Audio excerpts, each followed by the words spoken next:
내가 넓은 길을 가다가 좁은 길로 갈 거예요. 여기서 급하게 우측으로 빠져야 돼요. 급하게. 여기요.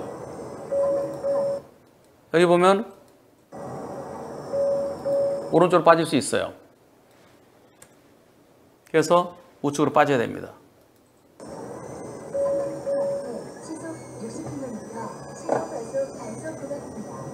내가 오른쪽으로 빠졌어요.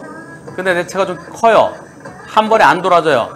그래서 멀리 저쪽으로 들어갔다가 동그라미 그리듯이 아이코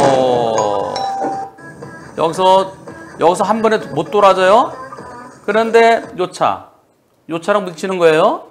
내가 달팽이처럼 원을 크게 그려서 넘어갔다가 돌아오는데 그 차랑 부딪혔습니다. 이번 사고. 이 사고 중앙선 침범 사고인가요?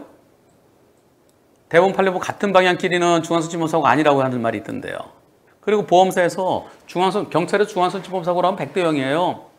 경찰의 중앙선 침범 사고가 아니라고 그러면 뭐 9대 1, 8대 2 나올 수 있어요. 뭐 이렇게 얘기한대요.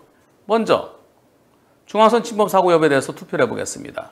여기에서 그림을 좀 먼저 보겠습니다. 이렇게요. 이 차가 이렇게 들어가야 되는데 좀 차가 크대요. 그래서 이렇게 들어가서 이렇게 오다가 이렇게 지나가는 차랑 사고 났습니다.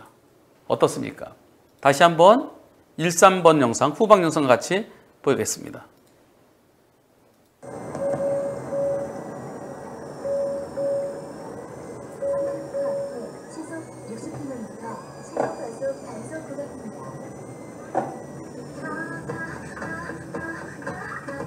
자, 여기에서 쭉 돌아서 빙그르르 돌아서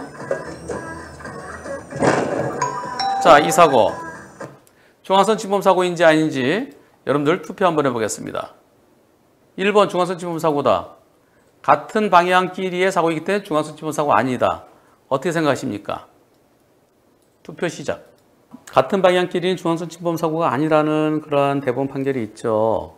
여러분은 중앙선 침범 사고다라는 의견이 20%고요. 중앙선 침범 사고가 아니라는 의견이 80%입니다. 여러분들의 다수 의견이 정답이기를 이분을 위해서 질문자로에서는 다수 의견이 정답이기를 기원합니다. 그런데 대법원의 중앙선 침범 사고는요.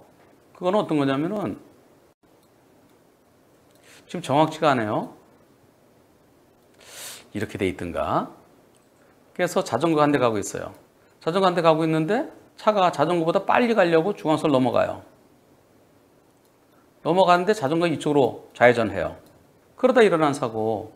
그 사고에서는 중앙선 침범하지 않고 이 차가 이쪽으로 갔었어도 똑같은 경우가 일어날 수도 있었다.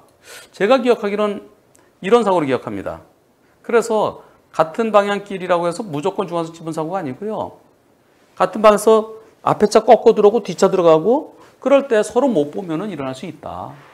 80년대 판례로 알고 있는데요. 이런 상황으로 기억합니다. 제가 찾아보진 않았어요. 네, 뭐 제가 다시 한번 좀 여유가 있으면 찾아보겠지만 제 기억에는 이런 판결이에요. 여기서 같은 방향끼리는 중앙선 침범 사고를 보지 않는다는 말이 여기서 나온 겁니다. 그런데 이런 사고가 있습니다. 앞차가 가요. 이 차가 추월해요. 추월해 가다가 여기서 다른 차가 와요. 그래서 으악 해서 되돌아가요. 되돌아가다 부딪힌 거. 이건 중앙선 침범 사고예요. 같은 방향이잖아요. 완전히 같은 차가 다시 되돌아오면은 이거 중앙선 침범 사고로 처리해야 되는 것이 옳다고 생각합니다. 완전히 넘어갔잖아요. 아까 그림 보면 보세요. 그림에서 완전히 넘어갔어요. 그럼 이 뒷차는 어떻게 생각하겠습니까? 오른쪽 공터로 들어가는구나. 저 차가 여기에서 네, 이렇게 공터로 들어가는구나 생각했는데 픽 돌아 나오면은 완전히 들어간 줄 알았죠. 그런데 이것은 맞은편 차가 갑자기 들어온 거나 무슨 차이가 있겠어요? 요 마당에 있던 차가 역주행으로 팍 들어온 거나 무슨 차이가 있겠어요? 그래서 저는 이거 중앙선 침범 사고로 보입니다 라고 얘기했어요. 아이고 건너차로로 완전히 건너갔다가 되돌아왔기에 중앙선 침범사고에 해당될 것으로 보여집니다. 제 말이 정답이다라고 얘기는 안 하겠습니다. 다만 저는 제가 알고 있는 대법원 판결들을 갖다가 검토해서 이렇게 설명드리는 겁니다. 과실 비율은 상대체 형성도 봐야 알 수 있겠네요. 그리고 이런 사례는요. 나는 이렇게 생각하는데 혹시 경찰에서는 어떻게 처리할까 싶어서 저도 제 주변에 친한 그래도 상당히 실력 있는 현직 조사관들한테 아우님들 이거 어떻게 봐? 난 이렇게 생각하는데 어떤 생각이야? 그러면 이건 당연히 중앙선 침범이죠. 네. 제가 세 분한테 의견 구해봤는데 다 저랑 같은 의견이에요. 그렇다고 제가 정답이라고 말씀드리진 않습니다. 저는 대법원 판결을 두 가지를 근거로 해서 말씀드리는 거고요. 현직 조사관들은 건너편 다 들어갔다 다시 들어왔잖아요. 자, 그렇다 그러면 과실 비율은요. 상대체 형성도 봐야 돼요. 늦은 시간 고맙습니다. 변호사님. 변호사님께서 그렇게 얘기하신다면 중앙선 침범 인정해야 되겠네요. 이번 기회에 하나 더 배우는 기회가 됐습니다. 근데 몰라요. 최종적으로는 이제 담당 조사관이 결정을 하겠죠. 혹시 신뢰가 안 된다 하나 더 여쭤봐도 될까요? 상대체 형성 볼 수 없는 상태에서 경찰에서 중앙선 침범이라고 한다면 그럼 100대 0인가요? 우리 보험사 증언은 이게 몇 대 몇인지 좀 봐야 돼. 경찰에서 중앙선 침범이라면 100대 0이야. 근데 경찰 중앙선 침범 아니라고 그러면 한 8대 2나 9대 1 될 수 있어. 그런 게 어디 있습니까? 중앙선 침범이고 아니고 관계없이 100대 0이면 100대 0이고 100대 0 아니면 100대 0 아닌 거죠. 그 보험사 직원 말은 틀렸어요.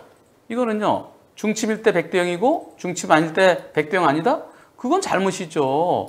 중침이라 하더라도 뒤차가 불박차 들어올 때 이상하다? 그럼 브레이크를 좀 잡아서 저 태도가 좀 이상한데? 저쪽 쑥 들어가려고 그러나? 아니면 역주행하려고 그러나?